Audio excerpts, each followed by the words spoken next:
दोस्तों, आज की कहानी में हम देखेंगे कि एक अनजान वायरस फैलने की वजह से धरती पर मौजूद सभी इंसान मारे जाते हैं। लेकिन कहीं से एक आदमी अभी भी जिंदा बचा है, जो पिछले 2 सालों से किसी और जिंदा इंसान को ढूंढने के लिए इधर उधर भटक रहा है। लेकिन फिर एक दिन उसे एक औरत मिलती है, जो उसे बताती है कि पृथ्वी पर सिर्फ हम दोनों ही जिंदा बचे हैं और अब हम दोनों को ही मिलकर बच्चे पैदा करने हैं और धरती पर जनसंख्या को आगे बढ़ाना है। तो कहानी शुरू होती है और हमें बताया जाता है कि एक अनजान वायरस की वजह से धरती पर मौजूद सभी इंसान मारे गए, लेकिन एक आदमी अभी भी जिंदा बचा है, जिसका नाम फिलिप है। अब बेचारा फिलिप अकेला ही काफी सालों से इधर उधर भटक रहा था ताकि उसे कोई जिंदा इंसान मिल जाए, लेकिन उसे कोई जिंदा इंसान नहीं मिलता, जिससे वो बहुत परेशान हो जाता है और वापस अपने होम टाउन आ जाता है। जिस बीच उसे एक साइन बोर्ड दिखता है, तो वो उस पर लिख देता है कि एक इंसान अभी भी जिंदा है। आगे वो अपने घर पहुंचता है और सोचता है कि मैं इस घटिया घर में क्यों रहूं, जबकि मेरे टाउन में बहुत बड़े बड़े रईसों के घर हैं। जिसके बाद वो टाउन के सबसे अमीर आदमी के घर पर रहने के लिए चला जाता है, जिसमें वो बड़े बड़े म्यूजियम से चुराई हुई पेंटिंग्स को टांग देता है, जिन सब की कीमत अरबों डॉलर्स में थी। लेकिन जब फिलिप का इससे भी मन नहीं भरा, तो वो वहां पर इजिप्ट की मम्मी का ताबूत उठा लाया और एक डायनासोर का सर भी उठा लाया, जिसको वो अपनी डाइनिंग टेबल पर सजाता है। फिर रात को सोने से पहले वो ऊपर वाले से बार बार हस्त मैथुन करने के लिए माफी मांगता है, जो वो पिछले 2 सालों से कर रहा था। फिर अगली सुबह वो टॉयलेट जाता है, लेकिन उसमें पानी नहीं आ रहा था, तो वो अपना पिछवाड़ा धोने के लिए बहुत सारी बिस्लेरी की बोतल उठा लाता है।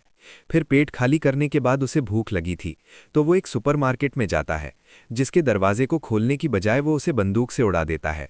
फिर अंदर आकर वो अपने लिए बहुत सारा खाना लेता है, लेकिन तभी उसकी नज़र वहां रखी गंदी मैगजीन्स पर जाती है, जिसको वो ठूस ठूस कर अपनी ट्रॉली में डालता है और वहां से निकल लेता है। रात को वो $10,000 की वाइन खोलता है और ऊपर वाले को शुक्रिया करता है, जिसके बाद वो 2 बार हाथ गाड़ी चलाता है और चुपचाप सोने चला जाता है। फिर अगले दिन फिलिप अपना टाइम पास करने के लिए घर के महंगे महंगे सामानों को बर्बाद कर देता है, लेकिन जब इससे भी उसका मन नहीं भरता, तो वो एक महंगी मस्टैंग को एक सस्ती कार से भिड़ाकर विस्फोट कर देता है, क्योंकि वो बेचारा कब तक अपनी हाथ गाड़ी चलाकर टाइम पास करता। अब ऐसे करते करते कुछ दिन बीत जाते हैं और हम देखते हैं कि फिलिप का घर एक कबाड़ खाना बन चुका है। और वैसे भी वो इस घर को क्यों ही साफ करता, ये घर उसका थोड़ी ना था। आगे वो एक रबर के पूल को दारू से भर देता है और उसी में नहाता है, उसी को पीता है। इसी बीच अचानक उसे जोर का टॉयलेट आ जाता है, लेकिन उसके टॉयलेट में कबाड़ भरा पड़ा था, इसलिए वो अपने लिए एक नया कमोड बनाने की सोचता है। वो एक स्विमिंग पूल के फट्टे को बीच में से काट देता है और वहीं पर हगने बैठ जाता है। फिर हगने के बाद वो एक बार में जाता है और वहां पर रखे हुए खिलौनों से पूछता है कि क्या तुम लोग थोड़ी दारू पीना चाहोगे। लेकिन जब वो खिलौने उसे कोई जवाब नहीं देते, तो वहां खुद ही पूरी बोतल दारू की पीकर वहां पर बेहोश हो जाता है। थोड़ी देर बाद जब उसे होश आता है, तो वो एक खिलौने को अपने साथ कार में लेकर एक लड़की के पुतले के पास जाता है और उससे बातें करने लगता है। कहता है कि मैं बहुत दिनों से तुम्हें नोटिस कर रहा हूं, लेकिन मुझे इतनी हिम्मत नहीं थी कि मैं तुम्हें अपनी दिल की बात बता सकूं। जो कहकर वो उसे किस करने लगता है कि तभी इस पुतले का हाथ टूट जाता है, जिसे देखकर फिलिप उदास हो जाता है और अगले दिन एक पहाड़ी पर जाकर वहां पर RIP फिलिप लिख देता है। जिसके बाद वो अपनी कार में बैठता है और उसे फुल स्पीड से पहाड़ी से क्रैश करवाने के लिए आगे बढ़ता है। लेकिन इससे पहले कि वो अपनी जान देता, उसे वहां कुछ अजीब सी चीज दिखाई देती है। वो जल्दी से अपनी कार रोकता है और देखता है कि पहाड़ के पीछे से धुआं निकल रहा है, जिसका मतलब था कि कोई इंसान अभी भी जिंदा बचा है। इसलिए वो जल्दी से उस धुएं की तरफ आगे बढ़ता है। फिर उस जगह पर पहुंचकर उसे एक कैंप लगा हुआ दिखाई देता है, जिसके साथ ही वहां पर एक लड़की की ब्रा भी टंगी हुई थी, जिसे देखकर वे खुश हो जाता है और उस ब्रा को सूंघने लगता है, जिसके बाद वहीं पर बेहोश हो जाता है। थोड़ी देर बाद जब उसे होश आता है, तो वो खुद को एक खूबसूरत लड़की की गोद में लेटा हुआ पाता है, जो उसे कहती है कि मुझे तो यकीन ही नहीं हो रहा कि तुमने मुझे ढूंढ लिया। जो कहकर वो उसे किस करने लगता है, पर तभी फिर से उसकी आंख खुलती है और वो देखता है कि एक लड़की उसे CPR दे रही थी और वो दिखने में बिल्कुल भी खूबसूरत नहीं थी, इसलिए वो उससे डरकर दूर हट जाता है। वो उससे पूछता है कि वो खूबसूरत लड़की कहाँ गई, जिस पर वो लड़की, जिसका नाम कैरल होता है, कहती है कि तुम बेहोश हो गए थे और तुमने अपने कच्छे में सूसू भी कर दिया था, इसलिए मैं तुम्हें CPR दे रही थी। फिलिप कहता है कि मैंने सूसू नहीं किया, ये पहले से ही गीला था। जो कहते हुए वो उसकी तरफ बढ़ने लगता है, जिससे घबराकर कैरल अपनी बंदूक निकाल लेती है। कहती है कि पहले तो मेरी ब्रा नीचे रखो और ये बताओ कि क्या तुम एक अच्छे इंसान हो। वो कहता है कि हाँ, मैं अच्छा हूँ, तुम मुझ पर भरोसा कर सकती हो। वो पूछती है कि तुमने ही उस साइन बोर्ड पर अपने बारे में लिखा था। फिलिप कहता है कि हाँ, वो मैंने ही लिखा था। दरअसल अकेले रह रहकर मैं परेशान हो चुका था और अपनी जान देने ही जा रहा था कि तभी मुझे तुम दिखाई दी। जो सुनकर कैरल को उस पर तरस आ जाता है और वो उससे दोस्ती कर लेती है। आगे वो दोनों साथ में बैठकर कॉफी पीने लगते हैं, जहां पर हम फिलिप को देखते हैं, जो बिल्कुल भी खुश नहीं था, क्योंकि वो हमेशा से एक खूबसूरत लड़की चाहता था। लेकिन उसे क्या मिला? ये सड़ा हुआ करेला। जिसके बाद वो कैरल को अपना घर दिखाने ले जाता है। लेकिन तभी रास्ते में कैरल उसे एक स्टॉप साइन पर रुकने के लिए कहती है। जिसके बाद वो दोनों दाएं बाएं देखकर चेक करते हैं कि कहीं कोई सड़क क्रॉस तो नहीं कर रहा। आगे घर आकर फिलिप कैरल को अपना टॉयलेट वाला पूल दिखाता है, फिर कचरे वाला पूल दिखाता है और फिर दारू वाला पूल दिखाता है। फिर अंदर आकर कैरल को वहां बहुत सारे मैगजीन के ढेर पड़े हुए दिखते हैं, तो वो उससे पूछती है कि ये सब क्या है।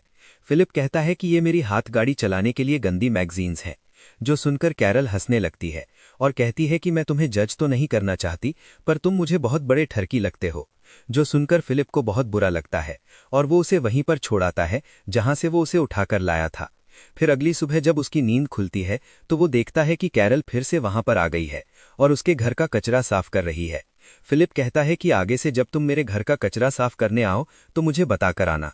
जो सुनकर कैरल को गुस्सा आ जाता है और वो फिर से वहां पर उस कचरे को फैला देती है। फिलिप उसे रोकने की कोशिश करता है तो वो कहती है कि हमें इसे साफ करने के लिए क्लीनर चाहिए, जिसको लेने के लिए वो दोनों सुपरमार्केट पहुंच जाते हैं।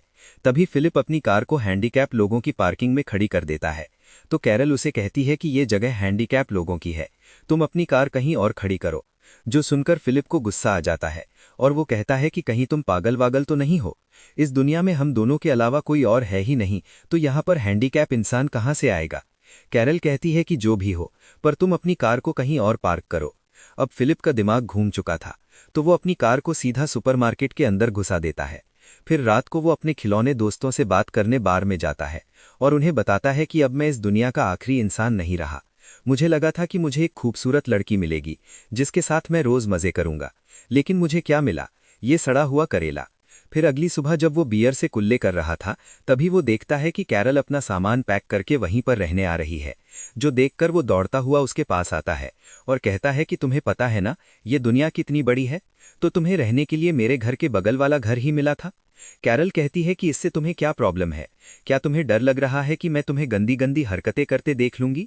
तभी फिलिप उसके सामने अपना कच्छा उतार देता है और कहता है कि ले देख ले, अब और क्या ही बचा है देखने के लिए। कैरल कहती है कि देख यार, हम दोनों को किसी मकसद के लिए चुना गया है और वो मकसद है धरती की जनसंख्या को आगे बढ़ाना। फिलिप कहता है कि देखो, मैं तुम्हारी इंसर्ट तो नहीं कर रहा, लेकिन मैं तुम्हारे साथ सुहागरात मनाने में बिल्कुल भी इंटरेस्टेड नहीं हूं, चाहे तुम इस धरती की आखिरी औरत ही क्यों ना बची हो। जो कहकर वो वहां से चला जाता है और अपने टट्टी वाले पूल पर बैठकर हगने लगता है। पर तभी कैरल वहां पर आती है और कहती है कि क्या तुम अंदर जाकर नहीं हग सकते? वो कहता है कि नहीं, क्योंकि अंदर पानी नहीं है। कैरल कहती है कि देखो यार, हमें इंसानों की तरह जीना होगा, तभी हम आगे जाकर अपने बच्चों को एक बेहतर जिंदगी दे पाएंगे। वो कहता है कि पागल की बच्ची, तुझे समझ नहीं आता कि मैं तेरे साथ बच्चे पैदा नहीं करना चाहता? वो कहती है कि ठीक है, लेकिन मुझे खाने के लिए फ्रेश फ्रूट्स और वेजिटेबल्स चाहिए, क्या तुम्हें नहीं चाहिए वो? फिलिप कहता है कि इससे मुझे कोई फर्क नहीं पड़ता। तभी कैरल अपनी पॉकेट में से एक टमाटर निकालती है और उसे चिढ़ाते हुए खाने लगती है। वहीं उसको टमाटर खाता देख फिलिप भी 2 साल पुराने डिब्बे में पैक टमाटर खाने लगता है, लेकिन उसे वो खाने में मज़े नहीं आ रहे थे, तो वो रात में चुपके से कैरल के गार्डन में घुस जाता है और उसके सारे टमाटर खा जाता है। फिर अगली सुबह कैरल उसके घर पर आती है और पूछती है कि क्या तुम्हें टमाटर खाकर मज़े आए? जिस पर वो उसके मुंह पर मुकर जाता है और कहता है कि मुझे नहीं पता तुम क्या बोल रही हो। जिस पर कैरल उसे आतंकवादी बोलकर लंगड़ाती हुई वहां से जाने लगती है। फिलिप उससे पूछता है कि तुम्हारे पैर को क्या हुआ? वो कहती है जमीन से पानी निकालते वक्त मुझे चोट लग गई। अब उसकी ये हालत देखकर फिलिप को उस पर तरस आ जाता है, इसलिए वो उसकी पानी का जुगाड़ करने में मदद करता है, जिसमें वो एक वॉल्व से पानी के पाइप को जोड़कर पानी को कैरल के घर तक ले आता है, जिसे देखकर वह बहुत खुश होती है और उसे रात को डिनर के लिए इनवाइट करती है। फिर रात में डिनर के दौरान कैरल फिलिप को बताती है कि तुम्हारे औजार को देखकर मुझे पूरा यकीन हो चुका है कि ऊपर वाले ने हमें धरती पर जनसंख्या को आगे बढ़ाने के लिए मिलवाया है। फिलिप कहता है कि ठीक है, अगर तुम इतना ही जोर दे रही हो तो आज रात को हम कर ही लेते हैं। कैरल कहती है कि नहीं, मैं तुम्हारे साथ सुहागरात तब तक नहीं मनाऊंगी जब तक तुम मुझसे शादी नहीं कर लेते।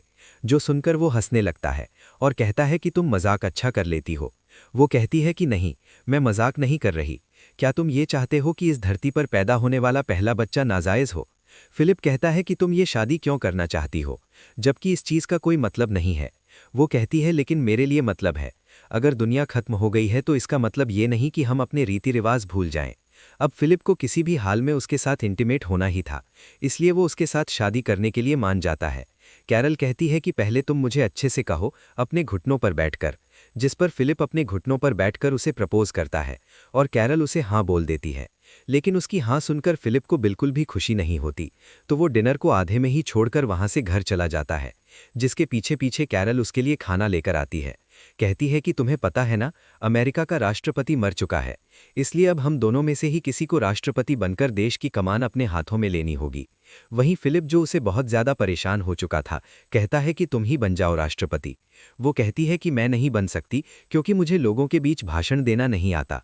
इसलिए उन दोनों की सहमति से फिलिप को राष्ट्रपति बना दिया जाता है। फिर अगले दिन कैरल इस